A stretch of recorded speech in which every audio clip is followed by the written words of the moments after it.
Apabila kita manusia sudah menemukan tadi itu kemurniannya, kesejatiannya, maka dia akan menemukan kesadaran murni. Apabila kita sudah menemukan kesadaran murni, nah maka kita akan menemukan, akan menyaksikan, dan akan menggapai yang namanya kesadaran universal. Jadi ada kesadaran yang alit, ada kesadaran yang universal.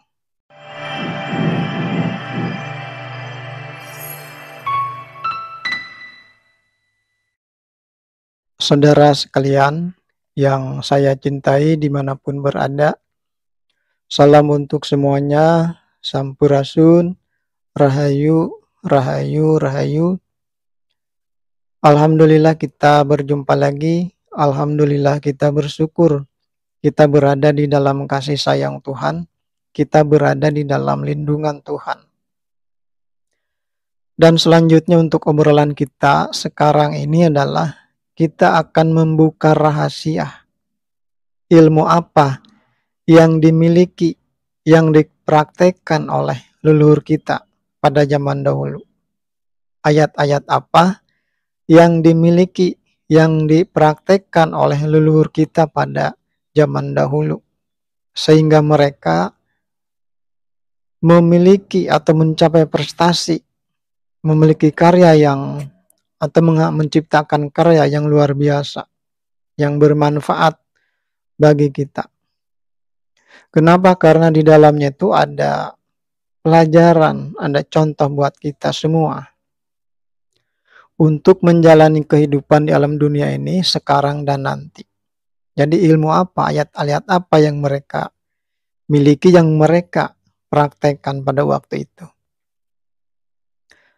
Saudara sekalian dimanapun berada, Tuhan menciptakan kita di alam dunia ini, tubuh jiwa raga kita. Dan kita menjalani kehidupan di alam dunia ini dibekali oleh Tuhan hanya 2 ilmu saja. Dan kita dibekali oleh Tuhan hanya 3 ayat saja, tidak lebih daripada itu. Berapa jumlah manusia di alam semesta ini, di alam dunia ini? Berapa miliar manusia di alam dunia ini? Semua manusia hanya diberikan 2 ilmu saja. Hanya diberikan 3 ayat saja oleh Tuhan untuk menjalani kehidupan di alam dunia ini supaya sukses di dunia, sukses di akhirat, supaya selamat di dunia dan di akhirat nanti. Tuhan membekali kita dengan 2 ilmu. Yang ke-1 adalah ilmu hidup dan yang kedua adalah ilmu kehidupan. Yang ke-1 ilmu hidup. Ilmu hidup itu adalah ilmu tentang jiwa, ilmu tentang nyawa, ilmu tentang ruh, tentang zat hidup. Nah, karena itu banyak manusia di antara kita yang mempelajari, yang menggapai apa yang namanya itu kesejatian. Banyak di antara kita manusia yang mempelajari, yang menggapai apa yang namanya itu jati diri. Banyak di antara kita manusia yang mempelajari, yang menggapai kemurnian. Banyak di antara kita manusia yang mempelajari, yang menggapai kesadaran murni.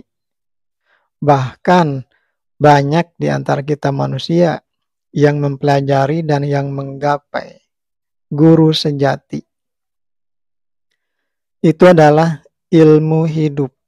Apabila manusia sudah mencapai, sudah menggapai, sudah menemukan kesejatiannya, kemurniannya, nah maka dia nanti akan menggapai, akan menemukan yang namanya kesadaran murni. Nah, kesadaran kita itu adalah kesadaran alit. Kenapa? Karena kita ini adalah jagat alit dan ruh kita ini adalah ruh alit, bagian daripada ruh Maulana, ruh semesta, ruh universal. Apabila kita manusia sudah menemukan tadi itu kemurniannya, kesejatiannya, maka dia akan menemukan kesadaran murni. Apabila kita sudah menemukan kesadaran murni, nah maka kita akan menemukan, akan menyaksikan, dan akan menggapai yang namanya kesadaran universal. Jadi ada kesadaran yang alit, ada kesadaran yang universal. Nah itu adalah ilmu hidup. Itu yang dulu yang dimiliki, yang dipelajari, yang dipraktekkan oleh leluhur kita pada zaman dahulu. Nah selanjutnya yang kedua adalah ilmu kehidupan. Jadi ilmu kehidupan itu adalah ilmu berkaitan dengan aktivitas, dengan kegiatan tubuh fisik kita manusia di alam dunia ini. Karena tadi kita diciptakan oleh Tuhan itu adalah tubuh, jiwa, raga. Jadi beda antara ilmu hidup dengan ilmu kehidupan. Nah, kalau ilmu hidup itu adalah tadi berkaitan dengan nyawa, dengan ruh. Nah, kalau ilmu kehidupan itu adalah ilmu yang berkaitan dengan kegiatan aktivitas tubuh fisik kita di alam dunia ini. Dan berkaitan juga dengan ilmu-ilmu untuk menggapai, untuk mencapai segala sesuatu keperluan yang dibutuhkan, yang diperlukan oleh tubuh manusia di alam dunia ini. Karena tubuh manusia itu memerlukan kebutuhan, memerlukan keperluan, baik itu kebutuhan primer maupun kebutuhan yang sekunder di alam dunia ini. Nah, maka karena itu, nah manusia ada yang mempelajari dan mempraktekkan ilmu pertanian, perkebunan, ada yang mempelajari dan mempraktekkan ilmu peternakan, ilmu perdagangan atau niaga, ilmu kesehatan, ilmu pendidikan, ilmu teknologi dan industri. Ada yang mempelajari dan mempraktekkan ilmu ekonomi mikro dan makro. Ada juga ilmu kepemimpinan dan seterusnya dan lain-lainnya. Nah, itu adalah ilmu-ilmu tentang kehidupan untuk memenuhi kebutuhan manusia di alam dunia ini, kebutuhan tubuh fisik manusia di alam dunia ini. Dan kehidupan manusia di alam dunia ini perumpamaannya adalah pohon. Jadi pohon itu ada akar, ada batang, ada buah. Jadi pohon itu ada pohon yang subur, ada pohon yang tidak subur. Jadi ada pohon yang berakar itu subur, sehat, punya batang yang kuat, sehat, dan menghasilkan buah yang subur yang banyak. Jadi ada pohon yang menghasilkan buah dan bisa dimakan bermanfaat. Ada juga pohon yang menghasilkan buah tetapi tidak bisa dimakan. Ada juga pohon yang tidak menghasilkan buah sama sekali. Nah, bisa juga pohon itu ada penyakit di dalamnya. Nah, bisa juga seperti itu. Nah, itu adalah ilmu kehidupan. Nah, ilmu kehidupan itu adalah ilmu yang dimiliki juga dan yang dipraktekkan oleh leluhur kita pada zaman dahulu. Nah, tetap sekarang juga dan seterusnya Tuhan akan selalu memberikan ilmu kepada manusia. Dua ilmu, yaitu ilmu hidup dan ilmu kehidupan. Nah, kemudian selanjutnya Tuhan membekali kita di dalam kehidupan di alam dunia ini dengan 3 ayat. Yang ke satu ayat-ayat nyata, yang kedua ayat-ayat berjalan atau ayat hidup, yang ketiga ayat-ayat yang tertulis. Ayat-ayat nyata adalah alam semesta. Ayat-ayat hidup adalah kita sendiri, kita manusia. Dan ayat-ayat tertulis adalah itu yang dimaksud dengan kitab suci khususnya. Jadi manusia diberikan atau dibekali 3 ayat oleh Tuhan supaya manusia sukses di dunia, sukses di akhirat, selamat di dunia, selamat di akhirat. Yang ke satu, ayat-ayat nyata. Itulah alam semesta dan isinya. Nah, kita ambil salah satu contoh ayat pada alam ini, ayat nyata. Misalkan air. Nah, air itu selain ada manfaatnya secara fisik ya buat kita makhluk hidup, misalkan untuk minum, untuk mandi, untuk mencuci, untuk menyiram tanaman dan lain-lainnya.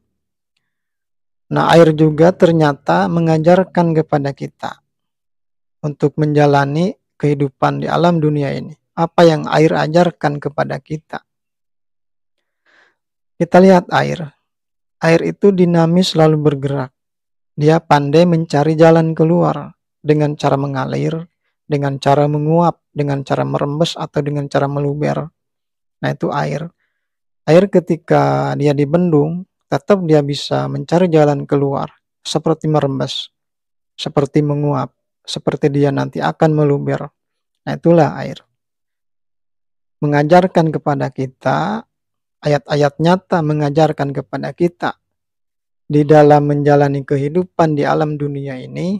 Nah, kita ini menghadapi berbagai macam persoalan, menghadapi beban-beban. Jadi kita dituntut harus bisa mencari jalan keluar, mencari solusi, mencari jawaban. Selanjutnya, air itu apabila dia sudah besar, maka dia akan memiliki power, memiliki kekuatan yang besar juga.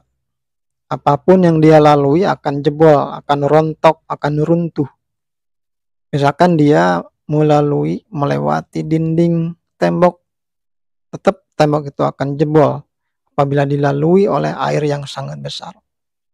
Sekokoh apapun, sekuat apapun, pohon yang berdiri kokoh, berdiri kuat, tetap akan tumbang dilalui oleh air yang sangat besar. Padahal air itu secara fisik itu adalah halus, lembut. Nah, tetapi dia memiliki kekuatan yang sangat besar, memiliki power yang sangat besar. Jadi air sebagai ayat-ayat nyata mengajarkan kepada kita bahwa hidup di alam dunia ini harus memiliki kita kekuatan, memiliki power, bisa kekuatan di dalam pertanian, kekuatan di dalam peternakan, kekuatan di dalam perdagangan atau niaga, kekuatan teknologi, industri, kekuatan kesehatan, kekuatan pendidikan, kepemimpinan, dan lain-lainnya. Nah, seperti itulah ayat-ayat nyata mengajarkan kepada kita. Nah, selanjutnya yang kedua adalah ayat-ayat hidup atau ayat-ayat berjalan. Nah, itulah diri kita manusia, ya diri kita, diri jiwa raga kita. Jadi pada diri kita, pada tubuh kita itu ada ilmu yang sangat luas, yang sangat mendalam kalau kita pelajari.